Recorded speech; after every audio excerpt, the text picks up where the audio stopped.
నిజంగా సిగ్గు లజ్జ లేని పనులు గింత ఘోరంగా చేస్తారా అనేసి ఇలా ప్రజలు అనుకుంటున్నారట. ఒకవైపేమో రాహుల్ గాంధీ ఏం చెప్తున్నాడు, ఓట్ల జోరీ గురించి ఆయన ఉద్యమం చేస్తున్నాడు. ఈడ చూస్తేనేమో కనీసం అదన్న కొంచెం సోయి ఉండాలి. రాహుల్ గాంధీకి కించితన గౌరవం ఇయ్యరా? అంటే రాహుల్ గాంధీ అంటే మాకేంది, అసలు మేము లెక్క చేయమనా? ఒక పని చేసేటప్పుడు ఆయన ఒకటి చేస్తే ఈడ వాళ్ళు విరుద్ధంగా చేస్తే కనీసం ప్రజలేమనుకుంటారు? ప్రజల ముక్క పక్కన పెట్టిన కాంగ్రెస్ కార్యకర్తలు ఏమనుకుంటారు? అక్కడ రాహుల్ గాంధీ చేసిన ఉద్యమం ఏంది, ఈడ చేస్తున్న మన లత్కోరు పనులు ఏంది అనేది అయితే వాళ్ళని ఇంత గడ్డి పెడుతుంటారు కదా. సేమ్ అదే పరిస్థితి ఉంది ఇప్పుడు. వీళ్ళు దొంగ ఓట్లకు తెగబడ్డ వైనం చూస్తుంటే.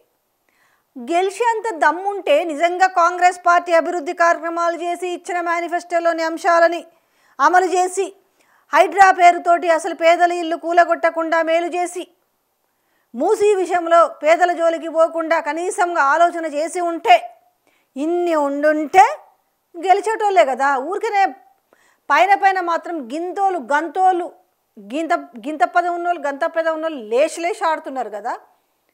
మాది గెలుపు గ్యారంటీ, కేవలం ఇంక అనౌన్స్మెంటే లేటు అంటే ఎట్లా దొంగ లెక్కలతోట?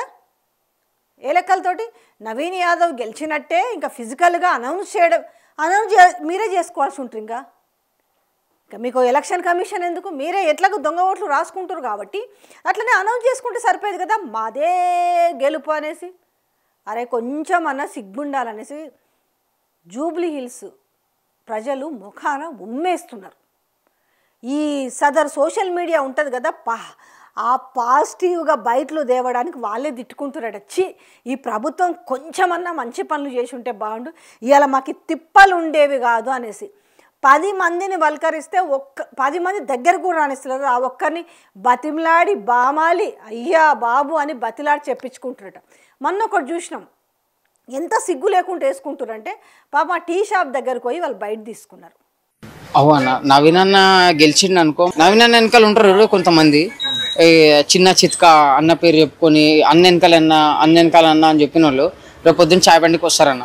అన్న బోలే చాయ్ దియో, అన్న బోలే సిగరెట్ దియో, అన్న బోలే పాండవ ఏ దియో ఓ దియో, ఇవన్నీ కరెక్ట్ కాదన్న. ఆ ఫ్లోలో ఉన్నదంతా చెప్పేసిండు ఆయన. ఎవరి గురించి? అక్కడ సదర్ క్యాండిడేట్ ఎవరైతే ఉన్నారో క్యాండిడేట్ గురించి ఏవైతే అద్భుత లక్షణాలు, ఆయన అద్భుతమైన పనితీరు పాపం అతను ఫ్లోలో అద్భుతంగా చెప్పిండు. అది బాగా సోషల్ మీడియాలో ట్రోల్ అవుతున్న నేపథ్యంలో ఏం చేసిరంటే, ఏం చేయాలి ఇంకా కనీసం మేము ఆ పొరపాటు చేస్తున్నామనే విషయాన్ని కాస్త మర్చిపోయారు ఆ నవీన్ యాదవ్కు సంబంధించిన వ్యక్తులు. వాడిని బెదిరించి ఫస్ట్ బెదిరించి బామాలు వానికి ఇంత డబ్బులు ఇచ్చి నేను మాట్లాడిన దాన్ని వక్రీకరించరు, నన్ను చెప్పు అన్నాడు. అంటే మీరు ఇట్లా చెప్పి బయటలు తెప్పిస్తురా? ఇప్పుడు నవ్వుకున్నారు జనాలు. అరే ఏం పోయే కాలం వచ్చిందిరా, ఇలాంటి చీప్ ట్రిక్స్ చేస్తారా అనేసి జిమ్మిక్లు. సో ఈ పరిస్థితి కనబడుతుంది అన్నట్టు. ఫస్ట్ ఇక్కడే కదా కనీసం జనాలు మన ముఖాన ఊస్తారు, మనం ఇట్లా దొంగోట్లు చేపించొద్దని. అంటే దొరికినవే ఇన్నున్నాయి అంటే దొరకనివి ఎన్నున్నాయి అసలు? అంటే మేము నిజాయితీగా గెలవలేము కాబట్టి మనం ఇట్లాంటి స్టంట్స్ వేయాలి, అంతే కదా. కంటెంట్ లేనప్పుడు, సబ్జెక్ట్ లేనప్పుడే పీక్స్లో ఉంటుంది ప్రచారం. సేమ్ అట్లనే ఉంది. ఇవాళ ఏ రకంగా పోయి ఓటు అడుగుదాము, ఓటు అడిగితే ఎట్లాగూ వెయ్యరు కాబట్టి మనం దొంగోట్లతోటి గెలవాలి. ఏదో ఒకటి చేసి గెలవాలంటే ఏం చేస్తారు చెప్పండి? ఏం చూసి ఓట్లు వేస్తారు చెప్పరు? ఒక్కసారి నేను అడుగుతా. కొన్ని మీకు బోరు కొట్టొచ్చు కానీ ఏం చూసి ఓటేస్తారు? కొన్ని పాజిటివ్ అంశాలు చెప్పండి. ఒకటి, మీరు మహిళలకి ఏమన్నా 2500 రూపాయలు ఇస్తామని చెప్పి ఇచ్చిరా? ఫ్రీ కరెంటు 200 యూనిట్ల కరెంట్ ఎంతమందికి వచ్చిందో మీ గుండె మీద చేయి మీరేసుకోండి. గ్యాస్ బండ 500 రూపాయలకి ఎంతమందికి ఇచ్చారో మీ గుండె మీద మీరే చేయి వేసుకోండి. పక్కన పెట్టి వాళ్ళు ఎట్లాగో దుమ్మెత్తి పోస్తారు. ఎవరైతే మేము గెలుస్తాము అని అన్నోళ్ళకి అందులో ఎవరైనా ఉండొచ్చు. దాని తర్వాత తులం బంగారం ఇచ్చిరనేస్తారా? ముఖ్యంగా పెన్షన్స్ విషయం 2000 రూపాయల పెన్షన్ 4000 రూపాయలు చేసిరానా? ఏం చేసిరని చెప్పండి ఒక్కసారి. ఇక రెండోది, వాళ్ళు అసలు హైడ్రా గురించి ఇంతవరకు ఇంకా మర్చిపోతారు. దేవుడా వీళ్ళకు ఓటేసి మళ్ళీ పరిస్థితులలో గెలిపించినాం అనుకో మా కొంపల మీదకి బుల్డోజర్లు తీసుకొస్తారని మాట్లాడుకుంటున్న పరిస్థితి. అంత భయంలో ఉన్నారు వాళ్ళు. ఇట్లాంటి నేపథ్యంలో ఇక మీరు దొంగోట్లతోటి దొంగ పనులతోటి ఎట్లా గెలిచే అవకాశం ఉంది అనేసి ఇవాళ మెడకాయ మీద తలకాయ ఉన్నాడు ప్రతి మాట్లాడుతున్నారు. పోనీ గతంలో బీఆర్ఎస్ ప్రభుత్వంలో ఇచ్చిన జిహెచ్ఎంసీ నుంచి ఫ్రీ వాటర్ ఏమనుందా? మొన్నటికి మనకు షేక్పేట్లను ఏడో శ్మశానానికి స్థలం ఇస్తా అని చెప్తే అది కూడా వివాదంలోనే ఉండింది.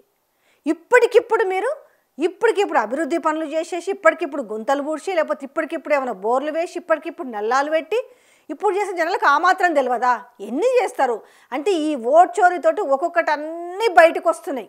అంటే గెలుస్తామన్న ధీమాతోటి ఎటకారంగా మాట్లాడుతున్న వాళ్ళకి ప్రశ్న ఏంటంటే ఒకటి ఎట్లా గెలుస్తారు అంటే మీరు ఇట్లా ఓట్ల దొంగతనం చేసి రేపు ఏమైనా ఈవీఎంలను మ్యానిపులేట్ చేసి గెలుస్తారా? సో అందుకే జూబ్లీ హిల్స్ ప్రజలు అప్రమత్తంగా ఉండండి. ఎందుకంటే ఇప్పటికే మార్పు అనేసి ఒక్కసారి మార్పు కోరుకుంటే ఏమైందో ఇవాళ యావత్ తెలంగాణ ప్రజలు గమనిస్తున్న నేపథ్యంలో ఈ ఎన్నిక చాలా జూబ్లీ హిల్స్ ప్రజలకి కాన్స్టిట్యున్సీలో ఉన్న ప్రజలకి చాలా విలువైనది. ఎందుకంటే మీ జీవితాలు మార్చుకోవడం మీ చేతిలోనే ఉంది. అందుకే ఆలోచించి ఓటు వేయండి.